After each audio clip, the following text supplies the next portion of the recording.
Տեխնոլոգիան հետ կապված որոշումը կա եւ առաջիկայում ենթադրվում է խմբակցությունը նաեւ կառաջադրի, բայց չնայած դեռ չի հասել իր հանգուցալուծմանը, բայց արդեն մամուլում կան տեղեկություններ, որ ազգային ժողովի տարբեր աշխատակիցներ իրենց ճամպրուկներն են հավաքում եւ այլն։ Ես ուզում եմ ձեզ հարցնել, դուք ազգային ժողովի աշխատակազմի փոփոխության հետ կապված ինչ որ ծրագրեր ունեք, աշխատակազմի ղեկավար, այլ պաշտոնյաներ, ինչ որ փոփոխություններ կան կադրային փոփոխություններ։ Ես կարտադառնում, երբ որ կլինի պատեհ, երբ որ կլինի ժամանակը, հիմա պատեհ չեմ համարում դրա մասին խոսել։ Այսինքն դուք որևէ ազդակ, որևէ պաշտոնյայի կամ աշխատակցի չեք հղել, որ կարող են ճամպրուկները հավաքել։ Եթե նույնիսկ կարողում է նման բան, դա իրենց եթե դա անեի, դա կլիներ ժամանակավրեպ, որովհետև ես հիմա ընդհանրապես քաղաքացիական պայմանագրի վարչությունը որոշել է առաջադրել իմ թեկնածությունը։ Այս պահին կա գործող ազգային ժողովի նախագահ, կա գործող աշխատակազմ։ Պարոն Սամվել Կարապետյանը, Նարեկ Կարապետյանը ամբողջ ընտրաշարժի ժամանակ դժգոհում էին, որ իշխանությունները ատելության խոսք են տարածում, բայց իրենք դեռ չեն եկել ազգային ժողով։ Նարեկ Կարապետյանը երեք գրառում էր արել, թե դուք անդրադարձաք, բայց խնդրեմ ասեք ինչու իրենք այսպես։ Դե, բանում է այդպես, որտեղ դաստիարակության պակաս ունի եւ ես կլրացնեմ այդ պակասը։ Պարոն Ռուբինյան, բայց տեսակետները տեսնում եք, երբ որ ձեր տեխնացիան մասին անմիջապես հայտարարվեց, քրեչի հայտարարությունից հետո շատեր այդպես տարբեր քաղաքական շրջանակներից հայտարարություն, որ ձեր ընտրվելու մեջ նաեւ Թուրքիայի մատն է խառը, այսպես ասած։ Մեկ ասեք ինչ հայտարարությունից հետո։ Քրեչի շնորհավորանքից հետ ասում են ինչպես կարող է տեխնացու լինելով հանդերձ դեռ պաշտոնական որևէ բան չկա, դուք ստանաք շնորհավորանք։ Ես ստացել եմ շնորհավորանքներ օրինակ Ռուսաստանից եւ այլ տեղերից։ Ռուսաստանից Իմ գործընկերը ինձ գրել շնորհավորել է եւ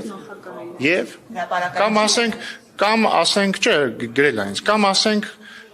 ընտրությունների գիշերը Վրաստանի վարչապետը շնորհավորեց վարչապետ Փաշինյանին։ Ինչ Վրաստանի վարչապետի հրահանգով է վարչապետ Փաշինյանը հաղթել ընտրությունները։ Նկատի ունեմ այդ ապուշությունները իհարկե կարելի է ասել, բայց դրանք պիտի հիմք ունենան, հասկանում եք, ես այս նույն խոսակցությունները ուղիղ 5 տարի առաջ են եղել, երբ որ Սերժ Սարգսյանի խմբակցությունը եկավ, երբ որ ես ազգային ժողովի փոխնախագահի տեխնացու էի, էլի եկան այդ տխմար հարցերը սկսեցին տալ։ Հիմա որտեղ է Սերժ Սարգսյանի խմբակցությունը։ Ոչ միտեղ քաղաքականապես։ Նույնը սպասվում է ուժեղ Հայաստանի, եթե իրենք որոշեն գնալ այդ նույն ճանապարհով։ Իսկ ընդհանրապես ես կարծում եմ այդ խոսակցությունները, իդեպ տեսել եմ տարբեր ինչ-որ լրագրողներ, գլխավոր խմբագիրներ, այդ հիմարությունները խոսում են, ահա, քանի որ Ռուբեն Ռուբինյանը բանակցողն է Թուրքիայի հետ, ուրեմն իրեն ընտրել են ազգային ժողովի նախագահի տեխնացու որպես ժեստ Թուրքիային։